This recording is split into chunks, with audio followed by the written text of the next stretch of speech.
A very good morning, students. Today we are going to continue the topic.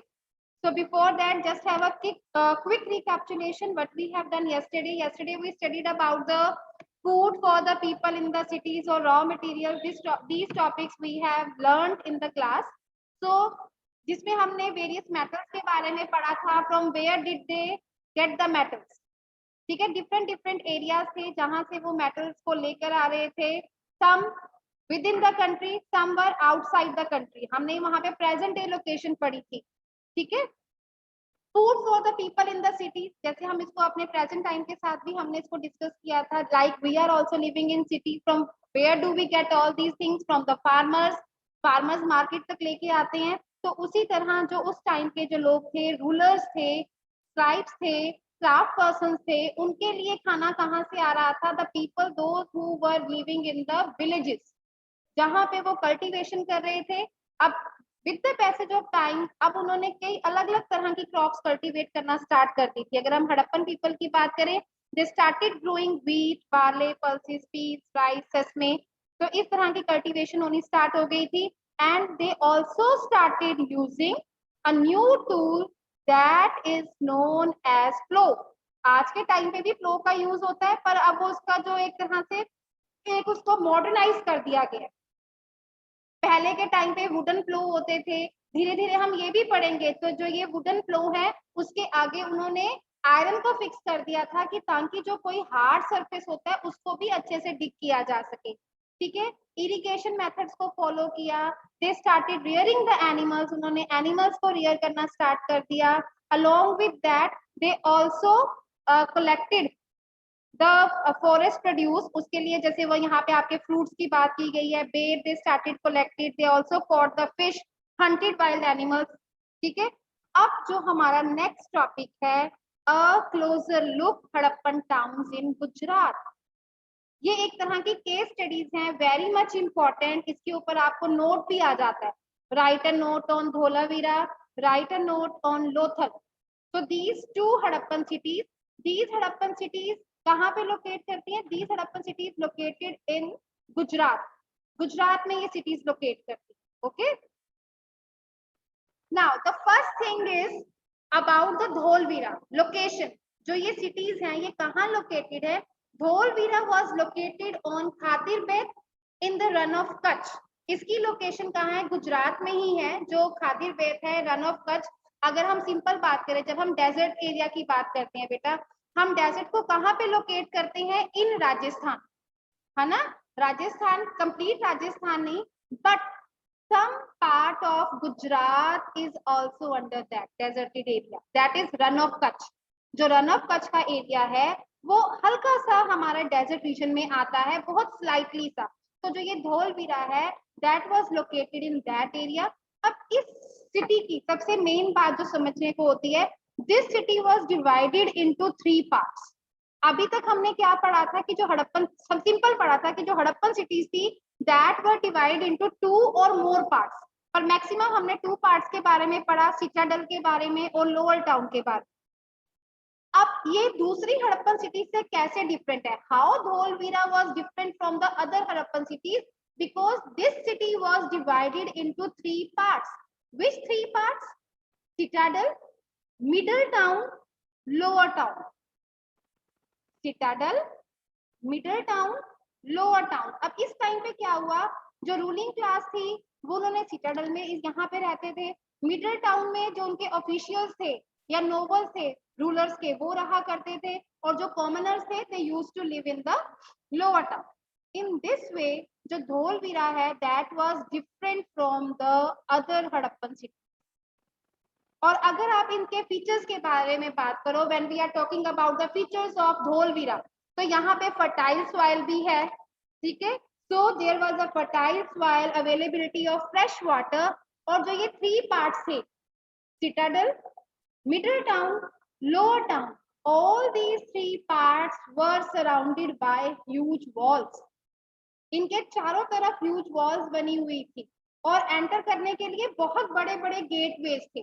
To and for the entrance there were gateways, बड़े बड़े दरवाजे. मतलब जहाँ पे आप कह सकते हो कि वो स्टोन्स को यूज करते होंगे बड़े बड़े दरवाजे बनाने के लिए. अगर आपने माइथोलॉजिकल सीरियल्स देखे होंगे, कैसे उनके वुडन गेट्स होते हैं, वो सुबह के टाइम पर उन गेट्स को डाउन कर देते हैं, रात के टाइम पर गेट्स को बंद कर देते हैं, रोप्स लगी होती हैं, तो बहुत बड़े बड़े उनके एंट्रेंस प्लेसेस। तो जो धोलवीरा है, this city was divided into 3 parts, availability of fresh water and fertile soil, and each part was surrounded with huge walls and entrance was through gateways. Related to this I will show you the video also कि किस तरह से जो ये Dholavira city था कैसे था, ठीक है। तो along with that यहाँ पे एक प्लेस था जहाँ पे सेरेमनीज हुआ करती थी, असेंबली हॉल, जहाँ पे जो रूलर्स होते थे वो दूसरे रूलर्स के साथ मिला करते थे, या वहाँ पे और भी कुछ जैसे कोई डांसिंग परफॉर्मेंस होगी तो इस तरह की परफॉर्मेंसेस भी हुआ करती, ठीक है। So I am repeating all the points again. Dholvira, it was located on Khadir Bear in Run of Kutch. Availability of fresh water and fertile soil. City was divided into 3 parts and each part was surrounded with massive stone walls. बड़े-बड़े stone walls से surrounded थे। बेटा अगर massive stone walls की बात की जा रही है, it means fortification, किलाबंदी, ताकि कोई दूसरा उन पे अटैक ना कर सके। 45 उनको सिर्फ इतना पता था कि हमने बड़े बड़े स्टोन से वॉल बनानी है ताकि कोई दूसरे लोग आके यहाँ पे हमारे पे अटैक ना कर दे। एंट्रेंसेस थ्रू गेटवेज, अंदर जाने के लिए बहुत बड़े बड़े गेटवेज थे and there was a large open area जहाँ पे पब्लिक सेरेमनीज हुआ करती। अलॉन्ग विद दैट जो आर्कियोलॉजिस्ट हैं उनको यहाँ पे और भी एविडेंसेस मिले हैं कि उस टाइम पे कुछ लेटर्स यूज किए गए जिसको हम हड़प्पन स्क्रिप्ट कहते हैं। तो these Harappan script that was carved out of white stone or perhaps inlaid in wood, या तो वुड के ऊपर उसको कार्व आउट किया गया था या व्हाइट स्टोन के ऊपर हड़प्पन स्क्रिप्ट को लिखा गया था, ठीक है। So in this way these cities were very much famous, ये भी हड़प्पन सिटीज हैं। So this was the one of the city, ये एक सिटी थी Harappan city. Archaeologists also found small objects like seals, seals भी मिली हैं यहाँ पे, they also found seals in Dholavira. Now the next city that we can also locate this the same city in the Gujarat, Lothal. The city of Lothal stood beside a tributary of Sabarmati in Gujarat. So this city was also in Gujarat, close to the Gulf of Khambat. उसके बिल्कुल पास ये है, ठीक है, लोथल, इसकी location ये है। अब यहाँ पे क्या क्या चीजें आर्कियोलॉजिस्ट को मिली हैं या इस सिटी की क्या स्पेशलिटी थी? This city was situated near areas where raw materials were easily available. जहां पे easily availability of raw material थी, like semi precious stones, ठीक है। अगर वहां पे सेमी प्रीशियस स्टोन्स थे, इसका मतलब जो वहां के लोग हैं, वहां पे जो क्राफ्ट पर्सन्स हैं, वहां पे वर्कशॉप्स भी रही होंगी जहां पे वो जो क्राफ्ट पर्सन्स हैं they used to do the work. Along with that it was an important center for making objects out of stone, shell and metal. अगर आप देखो कि जो ये हमारा गुजरात का जो एरिया है वो साइड से कोस्टल एरिया भी है, ठीक है। जो लोथल की सिचुएशन है वो बहुत नजदीक है कोस्टल एरिया के, तो यहाँ पे इजीली अवेलेबिलिटी ऑफ शेल की भी है, मतलब वहां से सी शेल भी मिल जाती थी, स्टोन्स भी मिल जाते थे, मेटल्स भी मिल जाती थी। Along with that, archaeologists also found a store house. यहाँ पे स्टोर हाउस भी मिला है। स्टोर हाउस किस पर्पस के लिए यूज होता था? For storing the grains, grains की स्टोरेज के लिए दे यूज दैट, ओके। उसके बाद they also found seals and sealing. अब इस चीज को समझना जरूरी है, सील क्या है और सीलिंग क्या है। सील तो हमें पता है, या तो वो क्ले की बनी हुई है या फिर वो उसके ऊपर उन्होंने स्टोन के ऊपर उस कार्व आउट करके बनाई की है। अब इम्प्रेशन क्या है? What do you mean by impression? Can anybody tell me कि क्या होगा सील का जो इम्प्रेशन है, sealing? Can anybody tell me? Yes Avni. Impression is the thing when we apply seal on it, the thing it is shown, it is the Your voice is not audible, Avni. Ma'am, I'm saying that when we apply seal, then the thing which we see is the impression. Okay, जब हम किसी seal को, okay, I just let me ask Tanishka also. She also raised hand. Yes, Tanishka. Tanishka, unmute yourself. Yes, Ma'am, when they carved out the clay to make some impressions, like if they made the face, the impression when they put it on a paper or something, the impression of the seal comes on it. बेटा simple सी बात है, जैसे अब हमारे यहाँ पे rubber stamps है, जब हम उसको इंक के साथ जैसे ब्लू कलर या रेड कलर की इंक में उसको हम करके फिर उसको हम पेपर पे या कहीं पे भी उसकी जो आपकी इंप्रेशन मिल जाता है कि whatever is there on the seal, जो भी उस स्टैम्प के ऊपर होता है वो आपके पेज के ऊपर आपको वो इम्प्रिंट हो जाता है, आपको दिख जाता है। तो उस टाइम पे जो सील थी तो उसका इंप्रेशन कैसे आता होगा। अब जैसे बेटा सैक्स होती हैं, बोरियां होती हैं, उनको क्या करते थे, ऊपर से नोट बांध के उसके ऊपर क्ले लगा देते थे, क्ले लगाई और क्ले के ऊपर they just press the seal, उस सील को ऐसे प्रेस कर देते थे और उस क्ले के ऊपर उस सील का इंप्रेशन आ जाता था, दैट वाज सीलिंग। ठीक है। अब जैसे हमारे यहाँ पे कई बार जैसे पेपर्स वगैरह आते हैं, कुछ इंपॉर्टेंट डॉक्यूमेंट्स होते हैं, तो उसके ऊपर भी वो रेड कलर की सील लगी होती है। अगर आपने 3 इडियट्स मूवी देखी हो तो उसमें जब वो पेपर चुराने के लिए जाते हैं तो दे ब्रोकन द सील, बहुत ही स्लाइटली वो सील को ओपन करते हैं ना, वो रेड कलर की सील लगी होती है। ठीक है। तो वो भी ऐसे मतलब आयरन का वो होता है, उसके ऊपर ऐसे ऐसे वो लाख के ऊपर लगा के और उसको पेपर पे लगा दिया जाता है, उसका इंप्रेशन बन जाता है। आज के टाइम पे हमारे पास स्टैम्प्स है, जब भी हम कोई फॉर्म अटेस्ट करवाते हैं तो उसका भी इंप्रेशन आ जाता है। तो उस टाइम पे जो सील्स बनी हुई थी उसका इंप्रेशन कैसे आता था कि जो भी वहां पे जैसे गुड्स आई हैं उनको सैक्स में, उनको बोरी में, उसको बैग्स में जब डाला जाता था तो उसके ऊपर क्ले लगा दी जाती थी और उस क्ले के ऊपर उस सील को प्रेस किया जाता था और उस सील का इंप्रेशन उसके ऊपर आ जाता। So that is the meaning of seal and ceilings. Okay. So archaeologists found the evidences of seals and sealings in the storehouses, and along with that they also found a dockyard. Dockyard वो place होता है जहाँ पे जो boats and ships है, they just came there and they just upload the goods or unload the goods. वहाँ पे goods की upload loading होती है या unloading होती है। ठीक है। तो यहाँ पे आपको meaning भी दिया हुआ है। So what is the meaning of dockyard? Huge tank may have been a dockyard where boats and ships came in from the sea, and through the river channel goods were probably loaded and unloaded there. मतलब एक सी या फिर वहां पे जो channel थी उसके साथ यहाँ पे एक अंदर को एक उन्होंने वाटर टैंक बना लिया था जहां पे जो शिप्स थी या जो बोट्स थी वो इजिली एंटर कर जाती थी और वहां पे वो गुड्स को लोड और अनलोड कर दिया करते थे। So this type of evidences were also found there. Okay.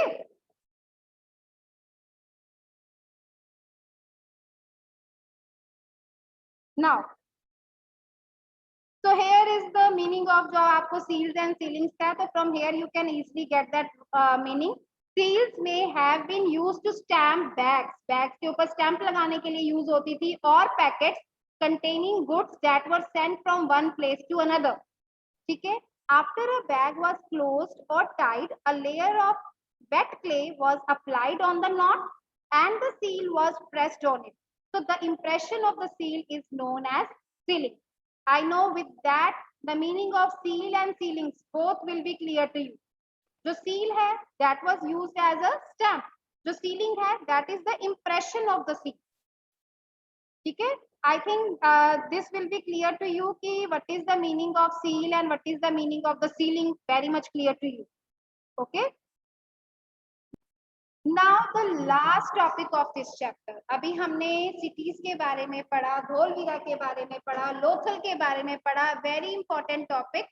ठीक है। अब क्या है the mystery of the end.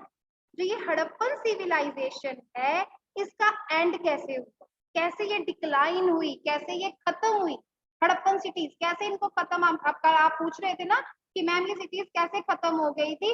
तो जो स्कॉलर्स हैं they came up with so many theories, उन्होंने बहुत सारी थ्योरीज बताई हैं। कुछ भी रीजन होता है, मतलब बेटा हर एक सिटी का अपना अपना रीजन रहा होगा खत्म होने के लिए। हड़प्पा का अलग रीजन रहा होगा, मोहनजोदाड़ो का अलग रीजन रहा होगा, कालीबंगन का अलग रीजन रहा होगा, लोथल का अलग। तो उन्होंने एक अलग अलग स्कॉलर्स ने अपनी ये थ्योरीज दी हैं कि हाउ दीज जो हड़प्पन सिटीज है दे केम इनटू। धीरे धीरे जिसको हमने कहा ना वेल प्लान सिटीज थी, टाउन प्लानिंग थी, धीरे धीरे क्या हो गया, जब इसको प्रॉपर्ली मैनेज नहीं किया गया, इनका डाउनफॉल होना शुरू हो गया, जब इनको प्रॉपर्ली मेंटेन नहीं किया गया। ठीक है, that is the last topic that we are going to do now. Now the last topic of this chapter is the mystery of the end. मतलब कि ये जो हड़प्पन सिटीज थी, how these cities came to an end, वो हम पढ़ेंगे. तो now around 3900 years ago we find the beginning of major change. मतलब यहाँ पे जो हड़प्पन सिटीज थे, यहाँ पे चेंज आना शुरू हो गया. ठीक है, लोगों ने सिटीज में रहना छोड़ दिया. ठीक है, और कई ऐसा हो सकता है कि काफी टाइम बाद उन्होंने सील्स, डेट्स या फिर जो स्क्राइब्स थे, जो उनका काम था, वो करना छोड़ दिया. रॉ मटेरियल के लिए उनको दूर दूर जाना पड़ता था. ठीक है, तो इसलिए काफी चेंजेस आए यहाँ पे. And in the Mohenjodaro we find that garbage piled up on the streets. जो हम सिटीज की बात कर रहे थे, इतनी वेल प्लान सिटीज हैं, वहां की जो स्ट्रीट्स थी वो भी बहुत अच्छी बनी हुई थी, जो ड्रेन्स थी वो भी बहुत अच्छी थी. पर लोगों ने क्या किया, जैसे वही होता है ना, जैसे हम भी अब प्रेजेंट डे टाइम पे भी क्या होता है, हम अपना घर क्लीन करते हैं और जो गार्बेज होता है वो हम स्ट्रीट में डंप कर देते हैं. तो उस टाइम पे जो मोहनजोदाड़ो था, वहां पे भी ये एविडेंसेस मिले कि जो लोग थे, they just piled up the garbage on the street. जो ड्रेनेज सिस्टम था दैट ब्रोक डाउन. देखो जब आप ड्रेन्स कैसे क्लोज हो जाते हैं, आपको पता है ना, क्लॉग हो जाती हैं अगर उनके अंदर कुछ फंस जाए तो. ठीक है, जो ड्रेनेज सिस्टम था वो ब्रोक डाउन हो गया. सो हो सकता है कि कुछ और तरह के घर, new and less impressive houses were built even over the streets. So many changes took place at that time. And along with that, जो scholars थे, they also came with the few theories. तो क्या क्या theories थी? The first one, the rivers dried up.